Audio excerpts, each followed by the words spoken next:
Rate list तय हुई कि भाई डेंटल सर्जन के 35 से 40 लाख, अपना एएनएम के 20 लाख, स्टाफ नर्स के 10 लाख। उससे पहले सरेआम का क्लर्क के, जैसे परचून की दुकान पर क्लर्क के 10 क्लर्क लगे, क्लर्क के 10 लाख, अपना जो है कंडक्टर के 5 लाख, ड्राइवर के जो है 6 लाख। तो ये जो रेट लिस्ट बरामद हुई, तो जैसे परचून की दुकान पे टॉफ़ी, चीनी, दाल, तो इस तरीके से नौकरियों को बेचा जा रहा है। पहले दिग्विजय चौटाला से बात की थी, उन्होंने कहा था उनका कहना है कि हरियाणा में एमएसपी की कोई आवश्यकता नहीं है, क्योंकि यहाँ पर तो पहले से ही एमएसपी है, एमएसपी भाव पर फसलें खरीदी जा रही हैं और जो लोग आरोप लगा रहे हैं वो बेवजह जानबूझकर बुखलाए हुए। हरियाणा में एमएसपी की तो आवश्यकता है, हरियाणा में जेजेपी की आवश्यकता नहीं है। 3 कानून वापस हुए, ये किसान की बहुत बड़ी जीत हुई है देश में। ये इसका श्रेय देश के किसान को जाता है, किसान आंदोलन को जाता है। 2 दर्जन से ज़्यादा पेपर लीक, और उसके बाद एचपीएससी के अंदर करोड़ों रुपए, 3 करोड़ 60 लाख रुपए की बरामदगी, जो एचपीएससी के डिप्टी सेक्रेटरी। और मैं इनमें ये भी आपको कहना चाहूँगा, आपकी जानकारी में, ये घर पे बरामदगी नहीं है, इसमें 1 करोड़ की बरामदगी ऑफिस में, मतलब इतना खुला काम। एचपीएससी के दफ्तर में जाके 1 करोड़, मतलब आप सोच सकते हैं कि घर भी बुलाने की उन्होंने ये नहीं। जेजेपी जीन से चलकर आपके घर में प्रवेश कर गई है, आपके गढ़ में उन्होंने झंडा गाड़ने का ऐलान किया है। 9 तारीख को आ रहे हैं वो आपके पास। पहले यूँ कहते थे कि भाई यही कानून सबसे बढ़िया है देश के किसान के लिए, जब बीजेपी कानून वापस नहीं होते, फिर उन्होंने कहा कानून वापस होने का कोई तरीका ही नहीं है। और उसके बाद जब ये प्रधानमंत्री जी ने घोषणा करी, तो सबसे पहले ढोल पीटते भी यही मिले।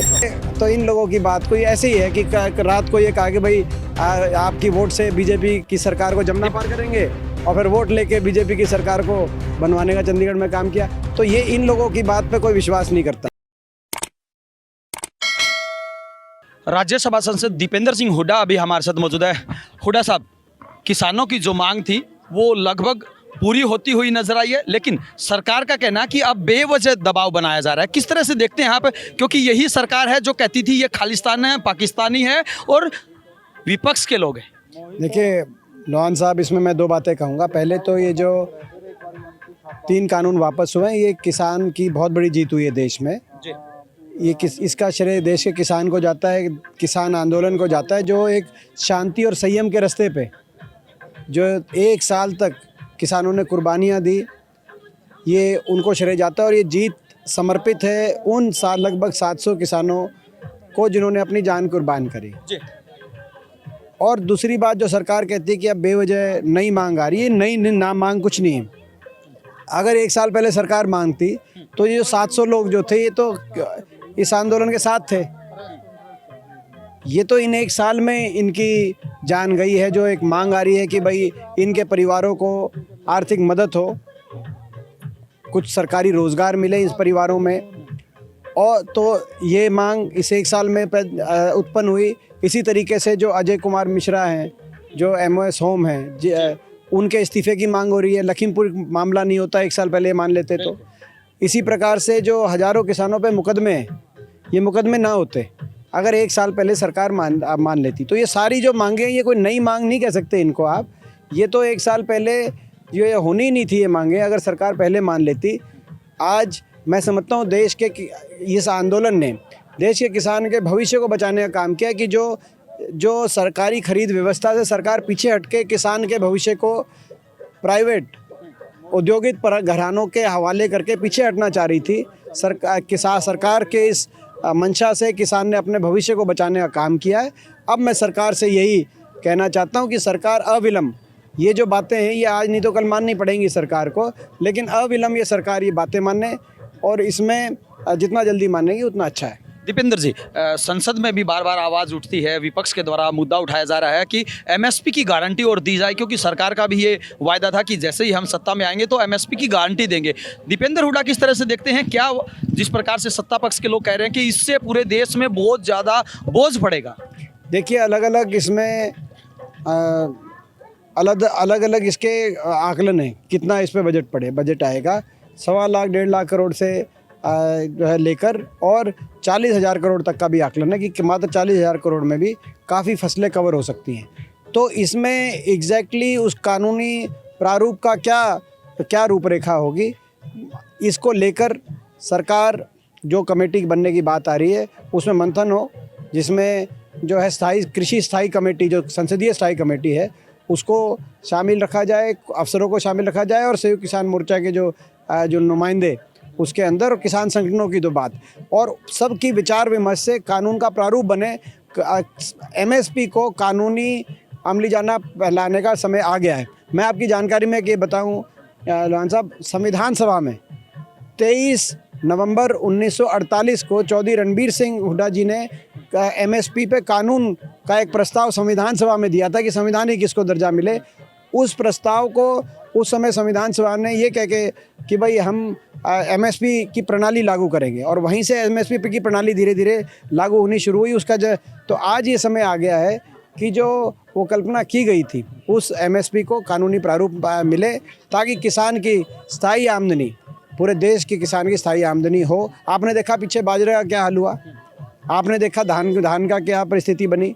तो ये मगर ये मैं ज़रूर कहता हूँ कि दीपेंद्र जी, अभी हमने थोड़ी देर पहले दिग्विजय चौटाला से बात की थी, उन्होंने कहा था, उनका कहना है कि हरियाणा में एमएसपी की कोई आवश्यकता नहीं है, क्योंकि यहाँ पर तो पहले से ही एमएसपी है, एमएसपी भाव पर फसलें खरीदी जा रही हैं, और जो लोग आरोप लगा रहे हैं वो बेवजह जानबूझकर बौखलाए हुए।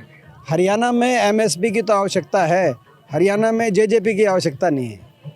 हरियाणा में ये मैं इन पे और ज़्यादा कमेंट नहीं करूँगा। जो लोगों से, अपने मतदाता से जो विश्वासघात करें, ऐसे लोगों को ना तो हरियाणा के लोग सीरियसली लेते और ना ही मैं समझता हूँ आप लोगों को, ना हम लोग सीरियसली ऐसे लोगों को लेते, क्योंकि आज वो कल क्या कह रहे हैं, कल क्या कह रहे हैं। पहले यूँ कहते थे कि भाई यही कानून सबसे बढ़िया है देश के किसान के लिए, जब बीजेपी कानून वापस नहीं होते, फिर उन्होंने कहा कानून वापस होने का कोई तरीका ही नहीं है। और उसके बाद जब ये प्रधानमंत्री जी ने घोषणा करी तो सबसे पहले ढोल पीटते भी यही मिले कि भाई बहुत बढ़िया। तो इन लोगों की बात कोई ऐसे ही है कि रात को ये कहा कि भाई आपकी वोट से बीजेपी की सरकार को जमना पार करेंगे, और फिर वोट लेके बीजेपी की सरकार को बनवाने का चंडीगढ़ में काम किया। तो ये इन लोगों की बात पे कोई विश्वास नहीं करता। दीपेंद्र जी, जैसे ही तीनों कानून वापस लिए थे तो आपका अलग अलग बॉर्डर पर स्वागत किया गया था, लड्डू फूट रहे थे इस बात के कि दीपेंद्र हुड्डा की वजह से जो आंदोलन चल रहा था, या कांग्रेस पार्टी के समर्थित लोग जो आंदोलन कर रहे थे वो जीत हासिल करके आए हैं, मोदी को झुका के आए हैं, या फिर वास्तव में देश के अन्नदाताओं की जीत पर खुशी? ऐसा है कि वो स्वागत मैं किसानों का करने भाई जो है अलग अलग, आज भी हज़ा बॉर्डर में मैं गया था, वो मैंने किसानों का स्वागत किया था।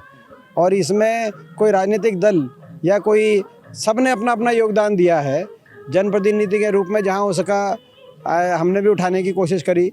जो है संसद में बात आई, कहीं और जो है कहते हैं तो, मगर इसमें जो योगदान है, इस पूरी लड़ाई का अगर कोई हीरो है, मैन ऑफ द मैच है, तो देश का किसान है। दीपेंद्र जी, आपको युवाओं के हितैषी होने के नाते ये देखा जाता है, और ख़ासकर अगर हम हरियाणा के युवाओं की बात करें तो पिछले काफ़ी समय से बहुत ज़्यादा वो मायूस हैं, और वजह आप जानते हैं। उस वजह को लेकर या ये कहें कि भर्ती घोटालों को लेकर आए दिन हो रहे युवाओं के साथ जो धोखेबाजी है या उनका जो मजाक उड़ाया जा रहा है, उसको किस तरह से देखते हैं? बहुत दुर्भाग्यपूर्ण बात है कि जिस हरियाणा का युवा देश की सर्वाधिक बेरोजगारी का दर झेल रहा हो, जो कि अपने आप में एक बड़ी दयनीय स्थिति है, क्योंकि उत्तर प्रदेश, बिहार, जम्मू कश्मीर, त्रिपुरा, असम, ऐसे प्रदेशों से भी ज़्यादा बेरोजगारी हरियाणा में, जबकि दिल्ली के 3 तरफ हम हैं। ये इस सरकार की विफल नीतियों का नतीजा है। ना तो निजी क्षेत्र में निवेश हुआ, ना सरकारी रोजगार आई।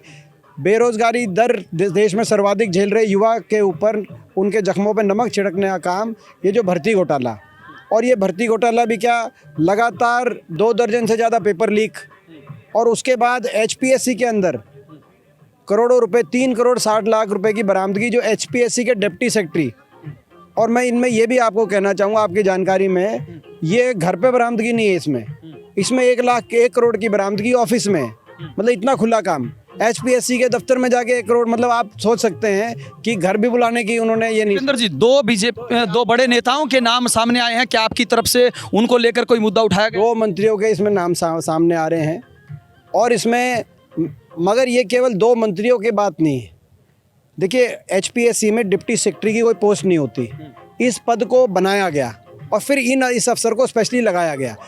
तो और जो आप अगर इसका पूरा देखेंगे जो कोरा शीट का स्कैम था, क्योंकि जब कोरी शीट छोड़ी जाती है OMR की तो जो एग्जामिनर है उसको कांटा लगा के कैंसिल करनी होती है, तो उस एग्जामिनर ने भी ली जिन अलग अलग सेंटर्स पे रेट लिस्ट तय हुई कि भाई डेंटल सर्जन के 35 से 40 लाख, अपना ANM के 20 लाख, स्टाफ नर्स के 10 लाख, उससे पहले सरेआम का क्लर्क के जैसे परचून की दुकान पर क्लर्क के 10 क्लर्क लगे, क्लर्क के 10 लाख, अपना जो है कंडक्टर के 5 लाख, ड्राइवर के जो है 6 लाख, तो ये जो रेट लिस्ट बरामद हुई, तो जैसे परचून की दुकान पे टॉफ़ी, चीनी, दाल, तो इस तरीके से नौकरियों को बेचा जा रहा है। और एक ऐसे पद को बनाकर तो किसी एक आदमी के स्कैम नहीं है दीपेंद्र जी, सरकार के लोग जी, ये किसी एक या दो मंत्रियों की बात नहीं है, ये HPSC से लेकर और जो एग्जामिनर जो कोरी शीट पकड़ रहा है उस तक बहुत बड़ा एक गिरोह के रूप में ये काम हुआ है। हरियाणा के युवाओं को एक बहुत बड़ा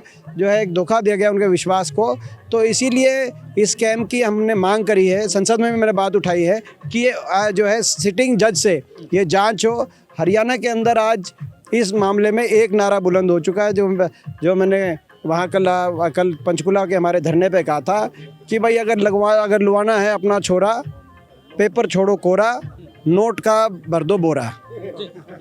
लेकिन अगर हम सरकार के नेताओं की बात करें तो वो कहते हैं कि बहुत ज़्यादा जो धांधली होती थी वो कांग्रेस राज में होती थी, अब तो जो गलत करता है उसको हम तुरंत पकड़ते हैं और जेल में डालते हैं। देखिए ये वो तो अपना कुछ कहेंगे अपने बचाने के लिए, लेकिन मैं भी देखो चौथी बार देश की संसद में हूँ और 16 साल से देश की संसद में मैंने अपने समय में देश में कहीं किसी कोने में इतना बड़ा भर्ती का घोटाला नहीं देखा जो हरियाणा में अब जिस सरेआम करोड़ों रुपए HPSC में जो पकड़े जा रहे हैं।